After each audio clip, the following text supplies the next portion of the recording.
इस वीडियो को लाइक करें और ज़्यादा से ज़्यादा शेयर करें ताकि लोगों तक बआसानी हक पहुंच सके। अल्लाह के सिवा जो दुनिया में चीजें हैं, अल्लाह के इतर जो अल्लाह से अलग हट के जो चीजें हैं, उन्हें क्या अल्लाह ने बनाया है?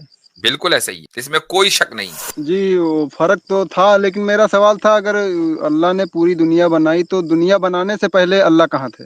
और ईश्वर किधर थे वो बताएं? तो जिधर ईश्वर थे वहीं अल्लाह। नहीं, ईश्वर अकेला नहीं था ना, अल्लाह अकेला था, साथ में आपने कौन कहा है था? ना। साथ में कौन था? की शुरुआत ना हो, क्या वो किसी काल खंड में हो सकता है? भूत भविष्य या वर्तमान में आ सकता है, जिसका कोई आरंभ ही ना हो? क्या वो किसी काल खंड में आ सकता है? उसकी शुरुआत ही नहीं हुई सर जी। मेरी बात सुनिए, जिसकी उसकी शुरुआत शुरुआत ना ही हो नहीं तो हुई ना। क्या वो किसी काल खंड में आएगा? प्रलय की दशा में न सत था न असत था, उस समय ना लोक थे ना अंतरिक्ष था, ना कोई आवरण था। इसको बहुत गौर से सुनिएगा, ना कोई आवरण था और ना ढकने योग्य पदार्थ था, कहीं भी ना कोई प्राणी था, ना कोई सुख पहुंचाने वाला भोग था, ना उस समय गहन गंभीर जल भी नहीं था। उस समय ना मृत्यु थी, ना अमृत था, ना रात्रि थी, ना दिन था, ना ज्ञान था। उस समय एकमात्र ब्रह्म ही स्वधा के साथ प्राणिक था, उससे बढ़कर अन्य कुछ भी नहीं था। कुछ भी नहीं था। अब क्या कहेंगे इस पे? हमारे साथ हैं भूमिपुत्र। हेलो जी भाई। सर जी, ये पूछना था कि क्या दुनिया को अल्लाह ने बनाया? आपको क्या लगता है? मैंने और आपने तो बनाया नहीं, है ना? ये बात तो तय है। ना मैंने बनाया ना आपने बनाया, तो आपको क्या लगता है किसने बनाया होगा? नहीं, मुझे तो लगता है कि भगवान ने बनाया है। भगवान कौन है? लेकिन एक मिनट, ये भगवान कौन है? आप लोग ये मानते हो ना कि जो नहीं, भगवान कौन अल्लाह है? के सिवा जो मेरे भाई, भूमिपुत्रा भाई, भगवान कौन है? जी, भगवान ने जिसने दुनिया बनाया। तो ये भी तो क्लेम ही हुआ ना। अगर मैं ये कहूं, आप मुझसे पूछे अल्लाह कौन है, और मैं आपसे कहूं अल्लाह वो जिसने दुनिया बनाई, आप नहीं मानेंगे, आप कहेंगे भाई नहीं ये तो नहीं क्लेम नहीं, हुआ है ना? तो आप भी एक क्लेम ही कर रहे हैं ना, अल- भगवान वो है जिसने दुनिया बनाई। तो मुझे उस भगवान का इंट्रोडक्शन दीजिए, वो कौन है, उसकी क्या क्वालिटीज है, कैसे पहचाने भगवान को हम? सर, हम ये कह रहे हैं कि भगवान की बात हम नहीं कह रहे, अल्लाह की बात कर रहे हैं कि अल्लाह ने क्या दुनिया बनाई, ये पूछ रहे हैं। जाहिर सी बात है कि हमारा अकीदा तो यही है ना। तो आपने कहा कि नहीं भगवान ने बनाई है, तो मैं ये जानना चाहूंगा कि भगवान को किस तरह डिफाइन हम आप मसलन एक ऐसे आदमी के सामने कि जो भगवान को ना मानता हो, आप भगवान का इंट्रोडक्शन दें और उसको साबित करें, तो कैसे करेंगे? आप हमारी बात नहीं समझ, मैं ये कह रहा समझ हूँ गया कि मेरे जो भाई, मैं आपकी बात बिल्कुल पूरा 100% समझ गया हूं। मैं सिर्फ जानना चाह रहा हूं कि भगवान कौन है। भगवान वो है जो जिसने पूरी दुनिया बनाई ये भी क्लेम ही है ना। ये कैसे पता चलेगा कि उसी ने है। दुनिया बनाई है? नहीं, हम ये नहीं पूछे कि भगवान ने दुनिया नहीं बनाई। हम आपसे पूछे क्या अल्लाह ने जो अल्लाह के सिवा जो चीजें दुनिया में हैं, अल्लाह के सिवा, हम्म। क्या उन सबको अल्लाह ने बनाया? ये पूछ रहे बिल्कुल हैं। ऐसा ही है, बिल्कुल ऐसा ही है। अल्लाह के सिवा जो दुनिया में चीजें हैं, अल्लाह के इतर जो अल्लाह से अलग हट के जो चीजें हैं, उन्हें क्या अल्लाह ने बनाया है? बिल्कुल ऐसा ही है, इसमें कोई शक नहीं है। लेकिन मैं आपको बताऊं, देखें, अब मैं आपको एक चीज बताता हूं। देखें देखें, थोड़ी देर के लिए मेरा साथ चलिएगा और इसको गौर से समझिए मैं जो कहने वाला हूं। क्या भगवान जिसको आप भगवान मानते हैं मेरे और आप जैसा जी दिखता होगा? हैं? जिसको आप भगवान मानते हैं, क्या वो मेरे और आप जैसा दिखता होगा? नहीं नहीं, नहीं नहीं, ठीक है। वो भगवान के जिसने इस दुनिया को बनाया है, क्या उसके पास जी अनलिमिटेड पावर नहीं होगी? जब ही तो बनाया ना। जी, वो भगवान के जिसने इस दुनिया को बनाया है, क्या उसके पास अनलिमिटेड नॉलेज नहीं होगी?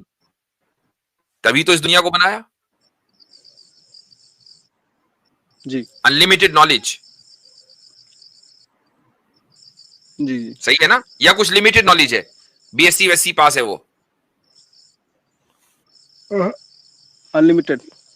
अनलिमिटेड नॉलेज, ठीक। सर आप हमारी बात समझिए, मैं नहीं, अल्लाह मैं आपकी बात सुनिए सुनिए अल्लाह की सुनिए बात कर सुनिए, रहा हूँ। एक मिनट, मैं भी उसी की बात कर रहा हूँ, सुन लीजिए। मैंने इसीलिए कहा थोड़ा सब्र के साथ मेरे साथ चलेंगे तो कॉन्सेप्ट क्लियर हो जाएगा। मैं जी कॉन्सेप्ट ही क्लियर करने की बात कर रहा हूँ, जी आपके ऊपर ऑब्जेक्शन नहीं करना है। वो भगवान के जिसने इस दुनिया को बनाया है, क्या वो मर्सीफुल नहीं होगा? उसके अंदर मर्सी नहीं होगी, या लोगों के ऊपर वो जुल्म कर रहा होगा?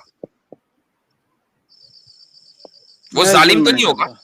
जालिम तो नहीं होगा ना? अच्छा, वो भगवान कि जिसने इस दुनिया को बनाया है, क्या वो ये नहीं चाहेगा कि मेरी और आपकी भलाई हो, मैं और आप भलाई के साथ जिंदगी गुजारें? वो चाहेगा नहीं चाहेगा? जब भी तो मर्सी है, वरना जुल्म हो जाएगा, चाहेगा। है ना? ये सारी की सारी क्वालिटीज उस भगवान की हैं जिसको आप भगवान कह रहे हैं, उस जात की हैं, उस एंटिटी की हैं जी कि जिसको आप भगवान कह रहे हैं, जिसने इस कायनात को बनाया। हम उसको भगवान नहीं कहते, हम जी उसको अल्लाह कह रहे हैं। क्वालिटी सारी उसकी वही है। समझ में आया? यानी कोई ऐसा नहीं है नहीं नहीं कि सर, क्वालिटीज जितनी भी आपने कहा हाँ ऐसा ही है, वही क्वालिटीज हम खुदा में मानते हैं और हम उसको अल्लाह कहते हैं। सर आप उसको भगवान कह लीजिए, कोई बात नहीं। ईश्वर अल्लाह में अंतर है सर, इसीलिए तो हमने अल्लाह के बारे में पूछा, ईश्वर के बारे ठीक, में थोड़ी ही आपसे पूछा। तो अगर ईश्वर और अल्लाह में अंतर है तो यह क्लेम हुआ, और इस क्लेम को अब आप साबित करेंगे क्या अंतर है। सर आवाज आपकी थोड़ा कट रही। मैं पूछ रहा हूं कि ईश्वर और अल्लाह में आपने कहा अंतर है, फर्क है, तो उस फर्क को आप साबित जी करेंगे, चूंकि ये आपका क्लेम हुआ। वो फर्क बताइए क्या है। तो ईश्वर जो है वो निराकार है। निराकार मतलब? ईश्वर आवाज कट गई आपकी, निराकार को जरा वाज़ेह करें। भूमिपुत्र सिर्फ फिर से ज्वाइन हुए हैं जी, भूमिपुत्र साहब। बात हो गई थी इनसे। जी जी मेरी कोई नहीं, आवाज कट रही थी, तो मैं तो तो चला सिंपल गया था। दूसरी स्टेप। हाँ, दूसरी स्ट्रीम में आ जाए, चूंकि बात तो हो ही गई थी आपसे। या आप अगर सर पूरी ईश्वर और अल्लाह में फर्क बयान कर दें तो बहुत अच्छी बात है। आप ये कह रहे थे कि ईश्वर निराकार है, हम भी अल्लाह को निराकार ही मानते हैं।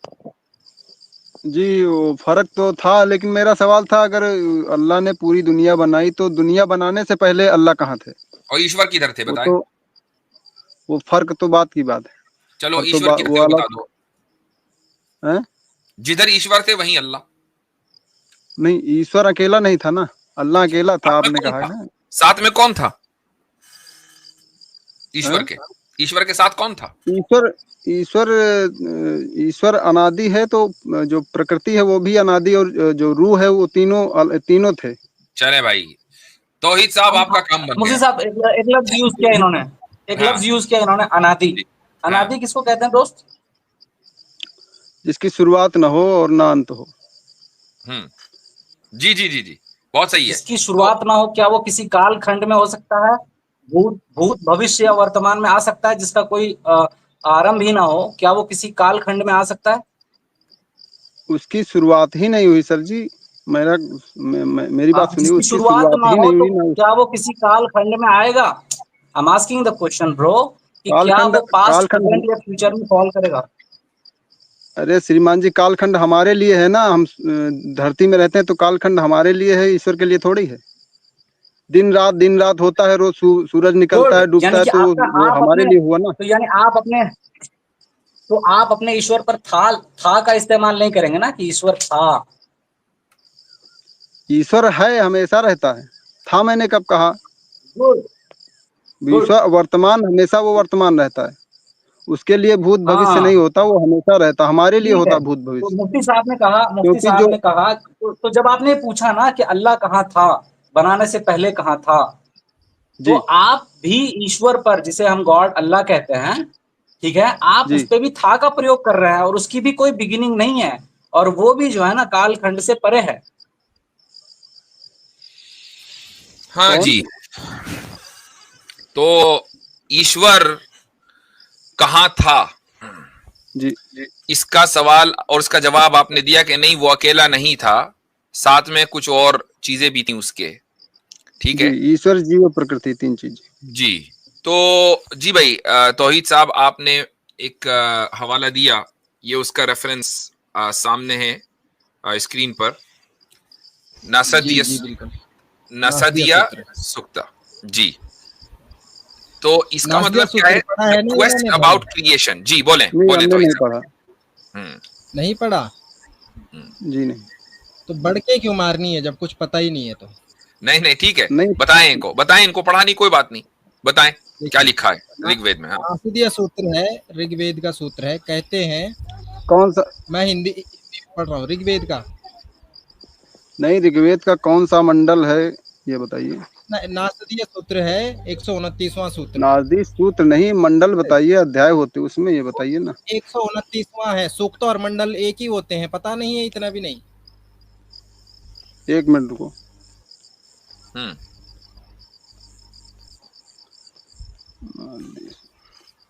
कौन सा वेद में? ऋग्वेद ऋग्वेद ऋग्वेद तो यजुर्वेद। ये आपके सामने है भाई, खुला हुआ है, यहाँ से पढ़ स्क्रीन पर है भाई, स्क्रीन पर लगा दिया हमने तो।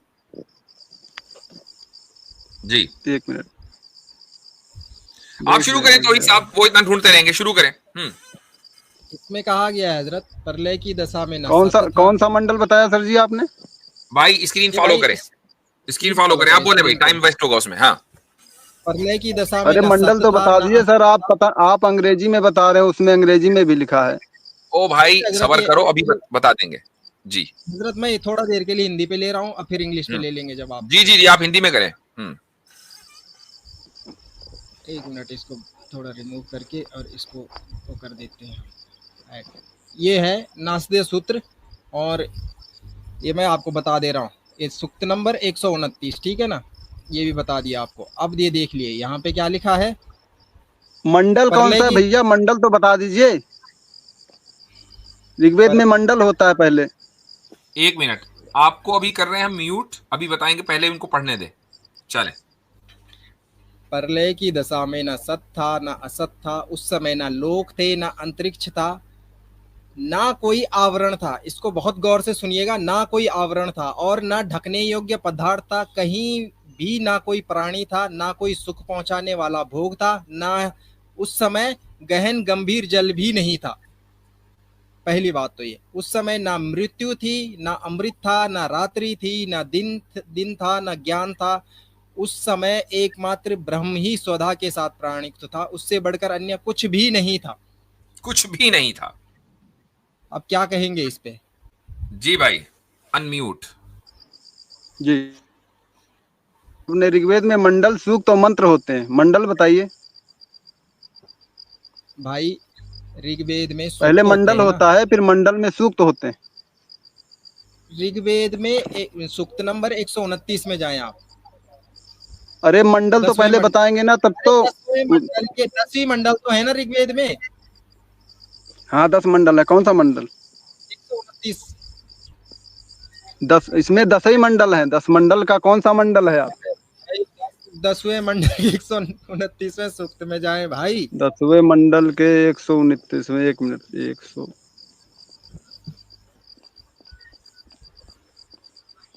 129वें कौन सा मंत्र है? आपकी स्क्रीन के सामने लगा हुआ है, स्क्रीन देखें। अरे हम किताब खोल रहे हैं यार भाई, हम यहाँ बाहर देखें। मंत्र बता दीजिए कौन सा है? सूक्त नंबर 129 का मंत्र नंबर पहला और दूसरा पढ़े। मंत्र नंबर पहला। वैसे कमाल कर दिए बंदे ने। भाई 10वां मंडल है, 129वां सूक्त है, ठीक है? यही पहले बता देते सर जी। बहुत देर से यही कह रहे हैं। हाँ वो प्रलय की अवस्था में बात हो रही ना। प्रलय कब है? सृष्टि से पूर्व शून्य मात्र अत्यंत अभाव था, परंतु वह जो था प्रकट रूप भी न था, न रजनात्मक कणमय गगन था, न पर्वतीय सीमावर्ती आवर्त घेरा था। कुछ नहीं था। ठीक है, वो प्रलय के समय की बात हो रही। जब प्रलय अवस्था होती है ना, तो जब प्रलय की अवस्था होती तो ऐसा हो जाता है। यानी मतलब ऐसा नहीं होता है कि यानी ना जीव होता ना मैटर होता, कुछ नहीं होता, ऐसा हो जाता है ना। ऐसा नहीं, कुछ नहीं का मतलब नहीं है। उसमें जो प्रकृति की अवस्था बताई गई था भाई। अभी आपने तो ही साहब जो लास्ट राइम वो पढ़ा है, यानी जो उसमें लास्ट सेंटेंस है वो क्या है? उससे बढ़कर अन्य कुछ भी नहीं था, यानी कि उसके अन्य अलावा कुछ और नहीं कुछ था, भी नहीं। कुछ भी नहीं था। तो अगर कुछ था, मान लो मैटर प्रकट था, रूप रूह थी, श्रीमान। तो ये होना चाहिए था, पर दो तीन चीजें थी, वो भगवान था, ईश्वर था, दो चीजें और थी, लेकिन कुछ भी नहीं था। तो कुछ भी नहीं का मतलब तो कुछ भी नहीं होता भाई। उसमें देखो लिखा है ना, जल जल परमाणु प्रवाह, परमाणु समुद्र भी नहीं था, जल भी नहीं था, लिखा ना।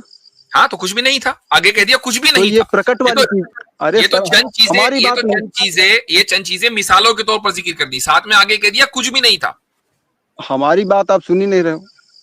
सुन ली।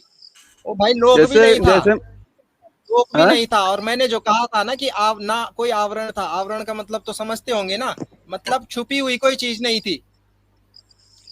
ये तदानीम शब्द जो आया है, प्रलय की अवस्था में, प्रलय में जो प्रकृति होती है एकदम अंधकारमय होती है। अच्छा, साथ जब वो में जो शुरुआत है ना, उसको अंग्रेजी में देखें, मैं अंग्रेजी में पढ़ दूं जिन लोगों के लिए। There was neither existence nor non existence, ना वजूद था ना आदम वजूद था, नीदर मैटर नॉर स्पेस, यानी मैटर जिसको आप लोग कहते हैं ना, क्या कहते हैं इसको, पदार्थ क्या कहते हैं इसको उसमें, हिंदी में प्रकृति, वो भी नहीं था। नीदर मैटर नॉर हाँ, स्पेस। नहीं, प्रकृति की बात नहीं, सृष्टि नहीं थी। प्रकृति होती है, सृष्टि नहीं थी। प्रकृति अंधकार के रूप में हो जाती। उस भाई समय कोई लिखा नहीं था, भी है, मतलब ढकने योग्य कोई जैसे कि पदार्थ नहीं था।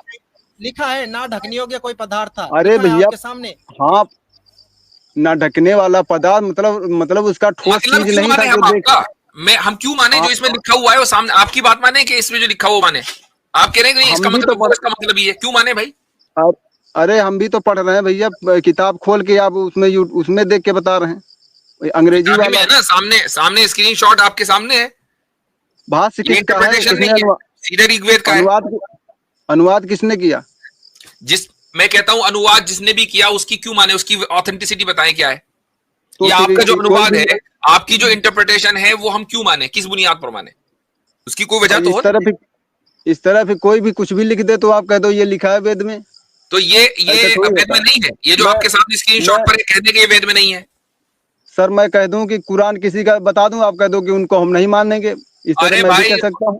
आप बताए ना कि ये ऋग्वेद में नहीं है। आप कुरान की कोई आयत अगर हमें कोट करेंगे, हम सुबह कयामत तक नहीं कह सकते कि कुरान में नहीं है, कहेंगे कुरान में है।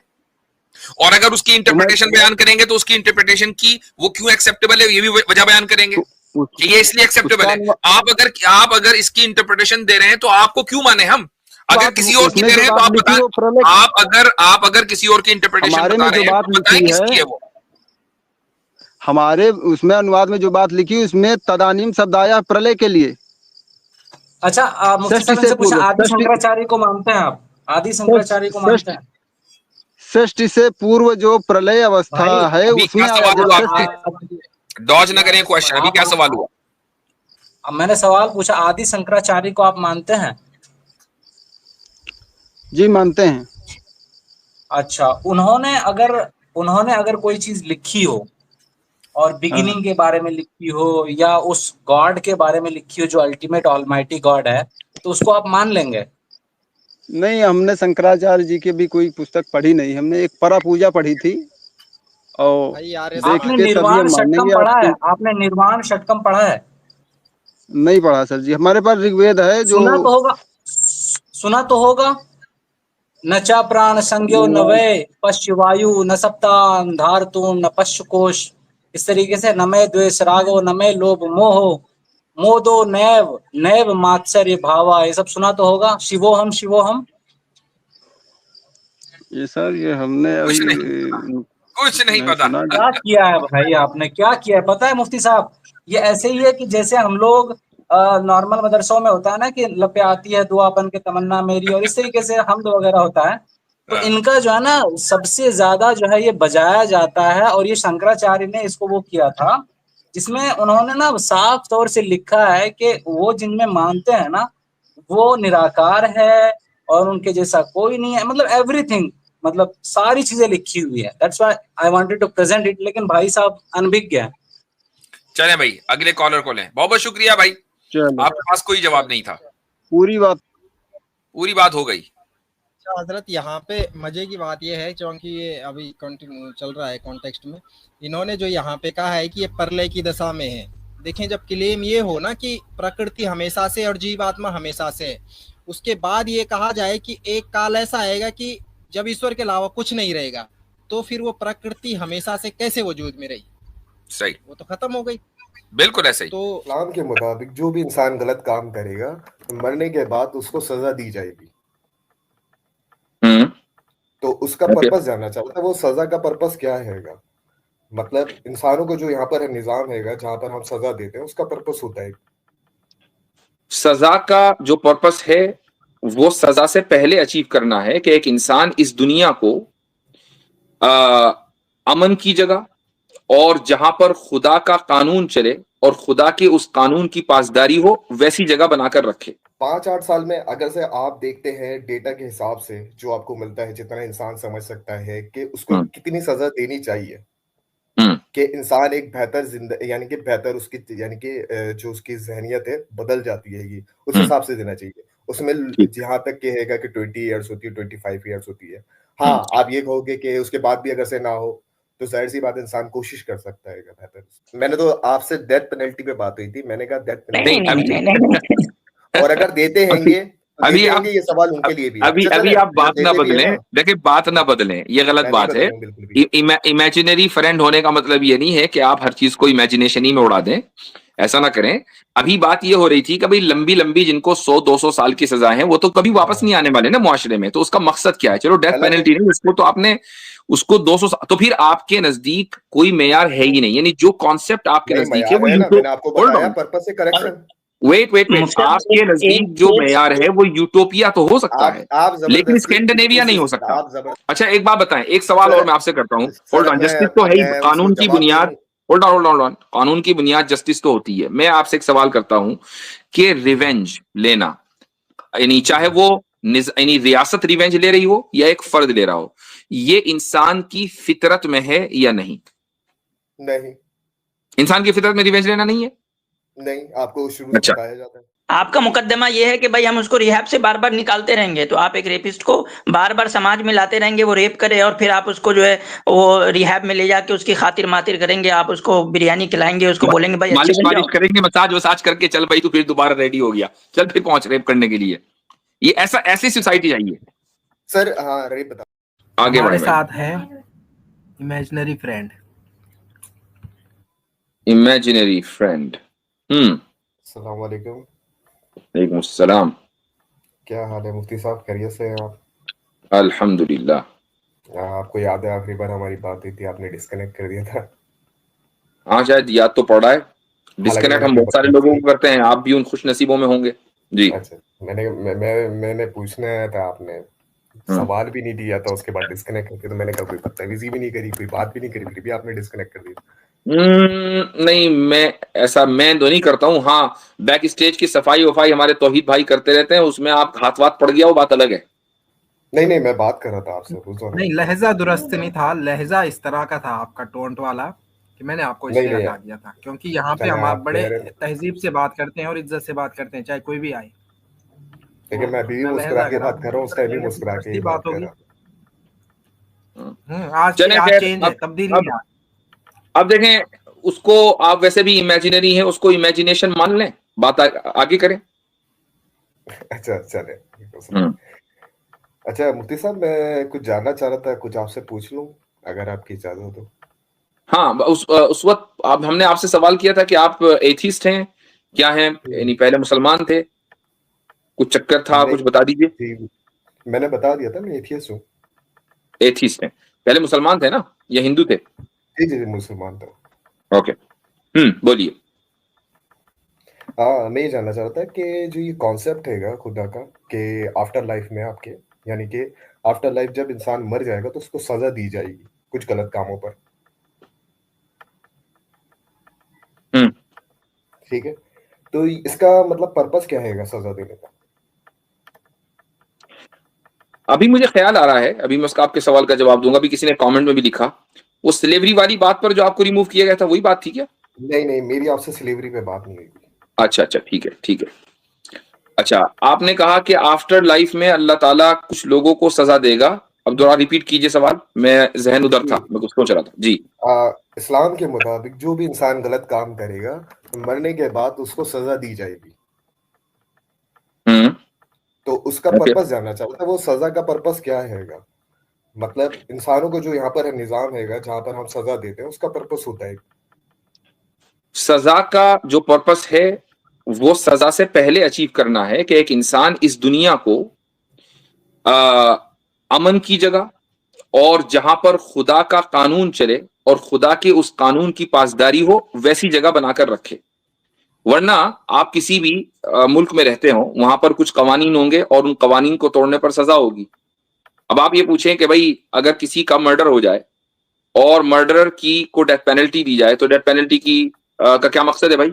बंदा तो मर गया, एक झटके में मर गया। मान लीजिए उसने 100 लोगों को मारा, आपने उसको लटका दिया, वो एक झटके में मर गया। अब क्या पर्पस है? तो होल्ड ऑन, मुझे मुकम्मल कर लेने दीजिए। तो उसका जवाब में क्या कहा जाएगा? यही कहा जाएगा भाई डेथ पेनल्टी इसलिए ताकि लोग अमनो अमान से रहें, कोई कत्ल ना करे और ये सरजमीन जो है वो अमन का गहवारा बने। ऐसे ही अल्लाह ताला ने वहां सजाएं का ऐलान किया हुआ है ताकि यहां लोग उन सजाओं के खौफ से खुदा के अहकाम के ऊपर चलें और इस दुनिया को जो खुदा की बनाई हुई जमीन है खुदा के कानून के मुताबिक यहां अपनी जिंदगी गुजारें। सिंपल सा मकसद है। देखिए, हम जो इंसान यहाँ पर सजा देते हैं किसी भी इंसान को, दूसरे इंसान को, उसका सिर्फ एक ही पर्पस होता है कि सामने वाला इंसान सुधर कर आ जाए और उसी माशरे में बेहतर जिंदगी गुजारे और दूसरे लोग भी उससे प्रोटेक्ट रहे, वो भी अच्छी जिंदगी गुजारे, वो समझे। ठीक, यही हैगा।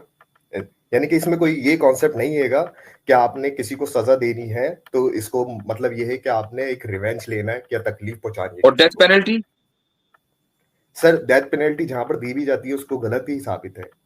मुस्लिम माशरों में डेथ पेनल्टी नहीं दी जाती है। पाकिस्तान जैसे जी जी जी मुफ्ती साहब, और जहाँ 100 साल की सजा होती है, 200 साल की सजा होती है, ये कौन सी बात? क्या करेंगे? जहां भी पर्पस जो आप कह रहे हैं 100 साल की या 200 साल की है कि जिन जिन कंट्रीज में होती हैं, आप उन कंट्रीज की लिस्ट निकाल के देख लें। ठीक है, यूएसए में आफिया सिद्दीकी को कितने साल की सजा हुई है? सर कितने साल की हुई है मुझे बता दें, मैंने देखें आप पढ़ा नहीं। अभी सर्च करें कितने साल की सजा हुई है। मैंने तो मैं बता नहीं कि वो 100 साल से ज्यादा ही होगी। नहीं तो कौन सा आइडियल है आप बताएं ना, कोई एक मुल्क फिर बताएं। अब यूएसए का, फ्रांस का मैं नाम लूंगा, वो कहेंगे मैंने कब कह दिया वो आइडियल है। तो आप रेफर किसको कर रहे हैं? मैं रेफर कर रहा हूं कि पर्पस, मैं तो क्रिमिनोलॉजी की सिविलाइज्ड कंट्री को आप रेफर कर रहे हैं। आपने कहा भाई पाकिस्तान जैसा खराब कंट्री, तो आपके नजर में कोई एक सिविलाइज्ड कंट्री होगा ना जिसको आप रेफर कर रहे होंगे, उसका नाम बता दें हमें। Scandinavian countries. ठीक है, स्वीडन का हम निकालते हैं, चलें। जी जी निकाल रहे हैं। तो अच्छा, वैसे स्कैंडिनेवियन कंट्रीज को खैर वो इतने निकाल रहे हैं, महज सिविलाइज्ड इसलिए आप कह रहे हैं कि वहां सजाएं कम है?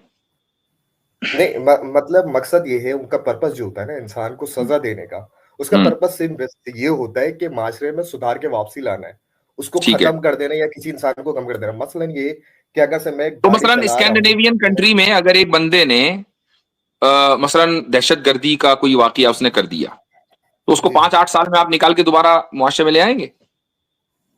5-8 साल में अगर से आप देखते हैं डेटा के हिसाब से जो आपको मिलता है, जितना इंसान समझ सकता है कि उसको कितनी सजा देनी चाहिए कि इंसान एक बेहतर जिंदगी, यानी कि बेहतर उसकी, यानी कि जो उसकी जहनियत है बदल जाती है, ये उस हिसाब से देना चाहिए। उसमें जहां तक कहेगा कि 20 ईयर्स होती है, 25 ईयर्स होती है।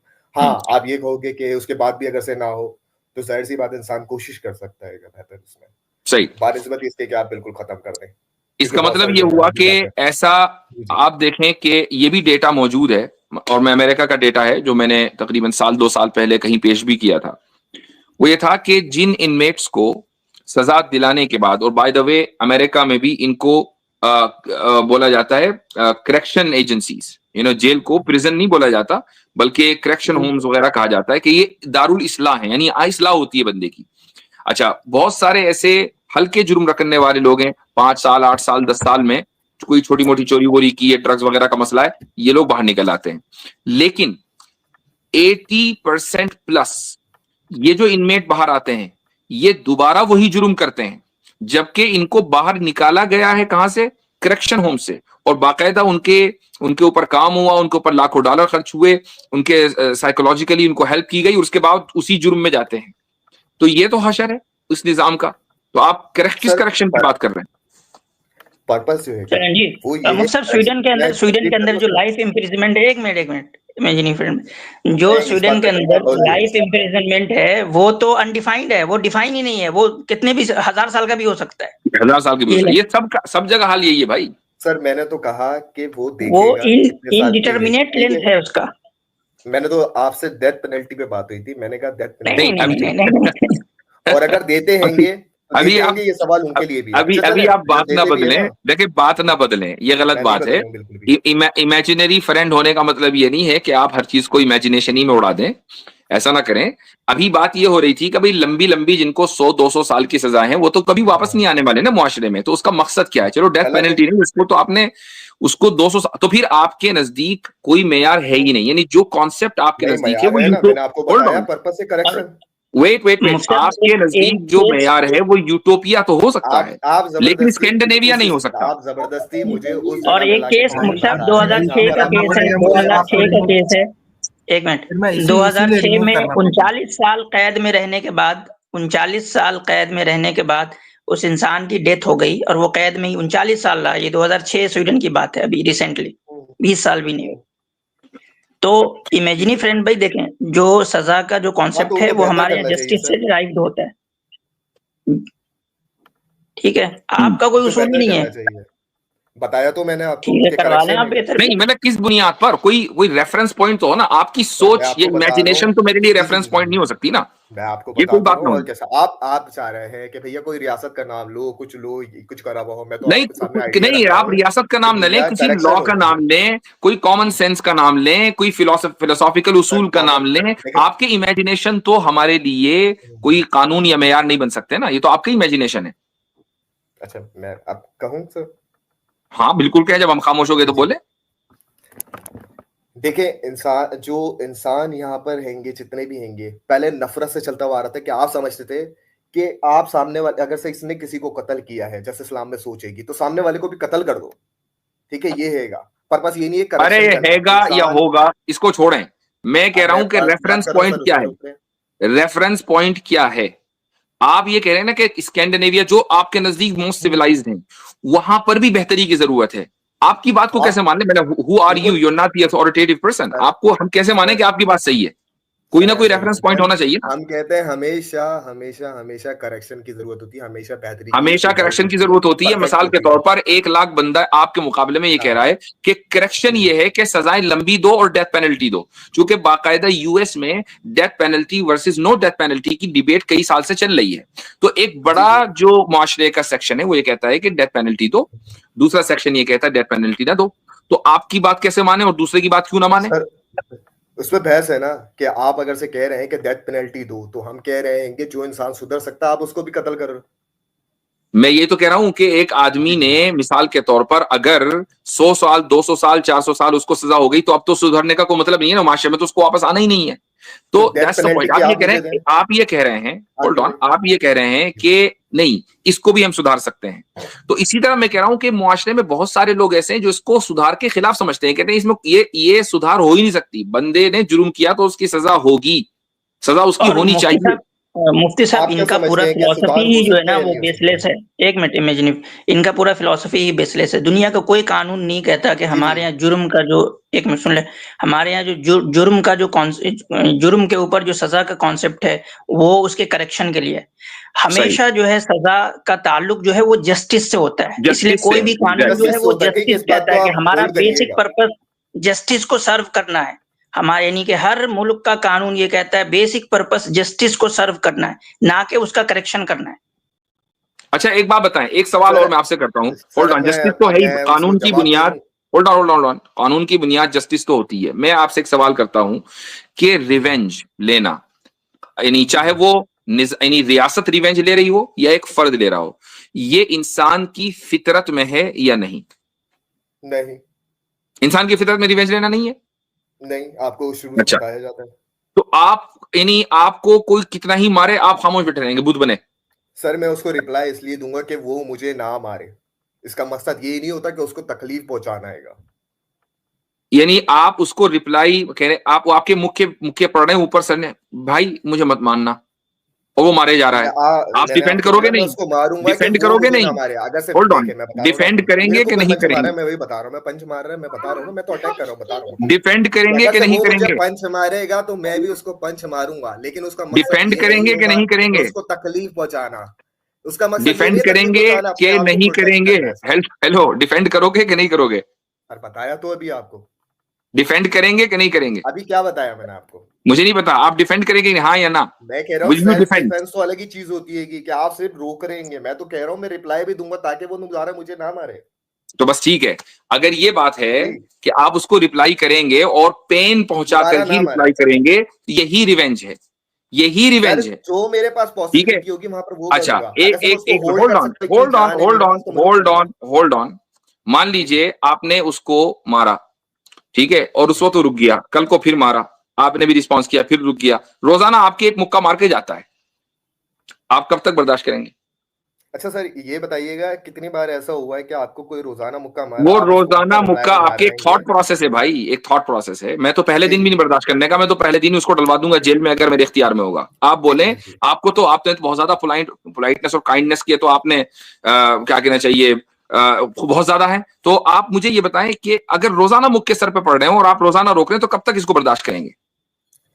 सर अगर से लगता है हमें कि यार कि ये बंदा जो है इस चीज से नहीं सुधर रहा है तो दूसरी चीज हम कर सकते हैं, जैसे मसलन उस इंसान को कैद में रख सकते हो, उस हिसाब का रिहैब कर सकते हैं, उस इंसान को हम साइकोलॉजिकली डील कर सकते हैं कि इसको आपने उसको रिहैब में रखना, 5 महीने के बाद आके दोबारा फिर एक मुक्का जड़ दिया, एनवायरमेंटल इश्यूज है जी, हाँ रिहैब में गया, वापस निकल के फिर मुक्का जड़ दिया, फिर मुक्का जड़ दिया, ठीक है, फिर दोबारा हम प्रोसेस करेंगे उससे बेहतर, ठीक, फिर आया फिर मुक्का जड़ दिया जी, उससे बेहतर प्रोसेस करेंगे। अच्छा उससे बेहतर है ही नहीं, लास्ट स्टेज पे चले गए यार।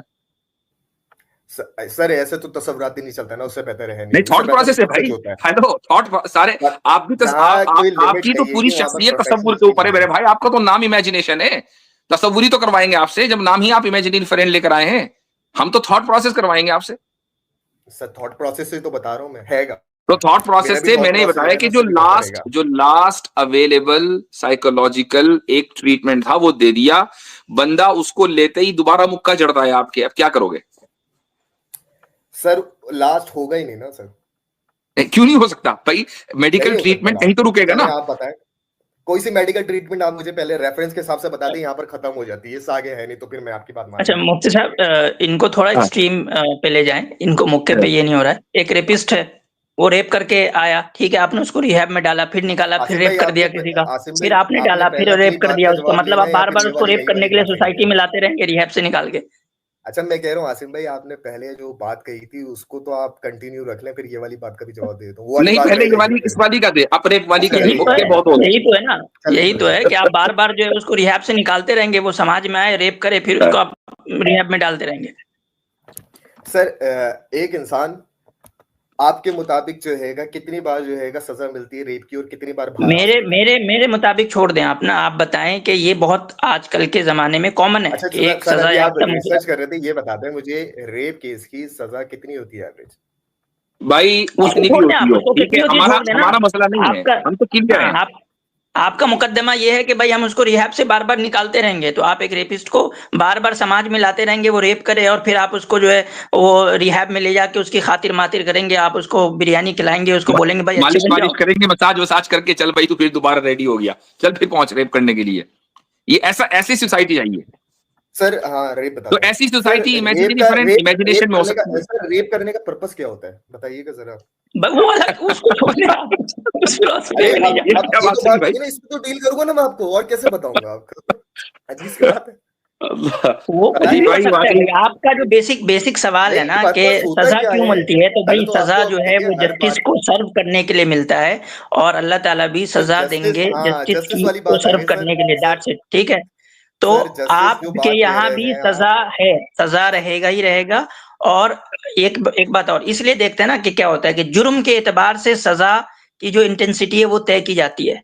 अगर करेक्शन होता ना, करेक्शन पर्पस होता, तो सबके लिए सेम सजा होती, सारे जुर्म के लिए सेम प्रोसेस होता, क्योंकि वहां वो एक साइकोलॉजिकल प्रोसेस से गुजार के उसको दुरुस्त करते। लेकिन जुर्म के अकॉर्डिंग देखेंगे, दुनिया का हर कानून जुर्म के अकॉर्डिंग ज्यादा या कम सजा की बात करता है। क्यों?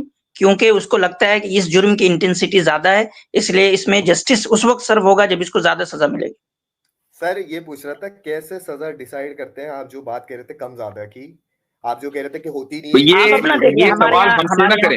डिसाइडेड है। नहीं, एक मिनट, ये सवाल हमसे नहीं होगा कि हम कैसे डिसाइड करेंगे, ये सवाल आपसे होना है, चूंकि हमारा निजाम तो खुदा ने बना के दे दिया हमें, ठीक है।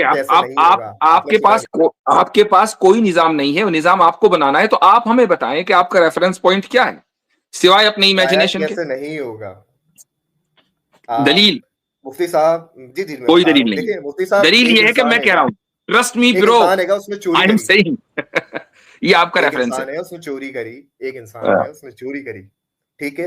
एक इंसान हैगा उसने लास्ट 2 मिनट्स है आपके पास, दो लोगों का कत्ल किया, ठीक है। उसको उस हिसाब से यानी कि इंटेंस रखा है, उसकी जो यानी कि सजा होगी ना, उसका एक लेवल अप होगा बानिस्बत उसके जिसने सिर्फ चोरी करी, ठीक है। जबकि जो खुदा का कॉन्सेप्ट हैगा कि भाई मरने के बाद भी तुम्हें सजा मिलेगी। सजा का पर्पस क्या हैगा, उसमें पर्पस ये उसमें दर्जाबंदी नहीं होती खुदा के यहाँ? क्या खुदा के यहाँ चोर की सजा और कातिल की सजा एक ही है? जन्नत में सजा मिलेगी चोर को? ओ भाई, जन्नत की बात नहीं हो रही है, जन्नत में जाने से पहले भी सजाएं होती हैं, जन्नत में जाने से पहले ही सजाएं होंगी। सजा होती क्यों है, वो यही तो मैं जानना चाह रहा हूँ सर। बताया ना, ताकि ये जो सोसाइटी जो हम जिसमें मैं और आप रह रहे हैं, यहाँ कत्ल ना हो, चोरियां ना हो, डाके ना हो, करप्शन ना हो, इर्तिदाद ना हो, इल्हाद ना फैले। सजाओं का मकसद ये है। सर वो जो सजाएं मिली हैंगी, जरा उसका कुछ एविडेंस वगैरह मिलेगा जो यहाँ अभी सजा मिली कहाँ है सर? कब मिली? अच्छा, सजा कब मिलेगी सर, ये भी बता दें। अभी आप सुल्फर खा के मर जाएं, एकदम शुरू हो जाएगी आपकी सजा, आपको पता चल जाएगा एकदम लाइव एविडेंस। सजा अभी मिली नहीं है तो यहाँ पर तो आपकी फैलेसी आ गई। नहीं, आपको अगर सजा देखनी है तो all you have to do is commit suicide और आपकी पनिशमेंट शुरू। हमें कौन सा आपको जो है लाइव डेमो देना है? मैं खुदा को ही कुछ आपको लाइव डेमो दूंगा सर? ये तो वही वाली बात भाई, ये जो है वो आपको इसलिए ये बात जो है वो सिर्फ एक मिनट ये बात जो मुझसे आप कह रहे हैं वो कोई इनकरेज करने के लिए आपको नहीं कर रहे हैं भाई, ठीक है ना। हमारा कोई सेल्फ हार्म या सुसाइड वगैरह या इस तरह की किसी चीज को हम इनकरेज नहीं करते, बल्कि डिस्करेज करते हैं। ये अच्छा हुआ आपने डिस्क्लेमर दे दिया आसिम भाई, वरना बहुत से लोग जो ट्रॉमा का शिकार होते हैं वो वाकई फिर खुदकुशी कर लेते हैं और कह देंगे जी मुफ्ती साहब की स्ट्रीम में हमें जो है तरगीब दी गई थी। ये भी हमारे ऊपर इल्जाम आ जाएगा। अच्छा हुआ आपने इसकी इस्लाह कर दी। तो इस वीडियो को लाइक करें और ज़्यादा से ज़्यादा शेयर करें ताकि लोगों तक हक पहुंच सके। इन्नल कुरआन लनूर यतफज्जर फी जनबाती यरफउनी इंद मलीकिल खल्क़ लिअअला दरजाती। इन्नल कुरआन लनूर यतफज्जर फी जनबाती यरफउनी इंद मलीकिल खल्क़ लिअअला दरजाती।